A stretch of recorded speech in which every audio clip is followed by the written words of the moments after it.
തേങ്ങക്കൊക്കെ എന്താ വില. UAE താമസിക്കുന്ന ആൾക്കാർ സൂപ്പർ മാർക്കറ്റുകളിലൊക്കെ പോയി കഴിഞ്ഞാൽ പഴയതുപോലെ ഓഫർ സാധനങ്ങളൊന്നും ഇപ്പോൾ കാണാൻ കിട്ടുന്നില്ല അല്ലേ. തക്കാളിക്കൊക്കെ നല്ല വിലയാണ്.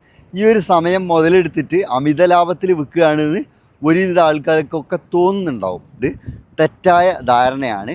ഇത് നാടല്ല. ഇവിടെ നമുക്ക് കൊള്ളലാഭം എടുത്തിട്ടൊന്നും സാധനങ്ങൾ വിൽക്കാൻ പറ്റൂല.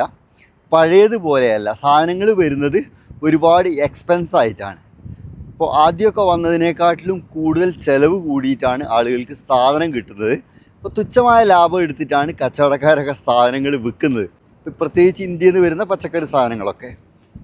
ഇതൊന്നും ഇപ്പോൾ ഡയറക്റ്റ് അല്ല വരുന്നത് വളരെ റിസ്ക് ആയിട്ടാണ്. പിന്നെ ബൈ എയറാണ് വരുന്നത്. ബൈ എയർ വരുന്ന സാധനങ്ങൾക്ക് സ്വാഭാവികമായിട്ടും എന്താവും, വില കൂടും. നമ്മളെ നാട്ടിലൊക്കെ വിൽക്കും പോലെ തോന്നിയ വിലക്ക് ഇവിടെ സാധനം വിൽക്കാൻ പറ്റില്ല. ഇപ്പോൾ ഇതൊരു ചെറിയ പ്രതിഭാസമാണ്. ഇതെന്താവും, മാറിക്കിട്ടും. ഇപ്പോൾ കൊറോണ സമയത്തൊക്കെ ഇതേപോലെ വലിയ ബുദ്ധിമുട്ടൊക്കെ ഇവിടെ നേരിട്ടിട്ടുണ്ടെങ്കിലും അതിൻ്റെ ശേഷം വൻ തിരിച്ചുവരവാണ് UAE ഒക്കെ നടത്തിയത്. അതുപോലെ ഇതേപോലത്തെ ഈ പ്രശ്നം, നിസ്സാരമായിട്ടുള്ള ഈ പ്രശ്നം, ഇത് താൽക്കാലികമായിട്ടുള്ളതാണ്. ഇതിൽ നിന്നൊക്കെ ഒരു മാറ്റം വരും, പഴയതുപോലെ തന്നെ തിരിച്ചു വരും. അപ്പം ഞാൻ ഈ വീഡിയോ ചെയ്യാൻ പ്രത്യേക കാരണം, ആളുകൾക്കൊരു തെറ്റിദ്ധാരണയുണ്ട്, കച്ചവടക്കാരൊക്കെ ഈ സമയം മുതലെടുത്തിട്ട് അമിത ലാഭത്തിന് വിൽക്കുകയാണെന്ന്. ഇവിടെ അങ്ങനെ വിൽക്കാൻ പറ്റില്ല, നിശ്ചിത ലാഭത്തിനേ വിൽക്കാൻ പറ്റുള്ളൂ. അവർക്ക് വരുന്ന കോസ്റ്റ് ഇപ്പോൾ കൂടുതലാണ്, പഴയതുപോലെയല്ല. അതാണ് അതിൻ്റെ കാരണം.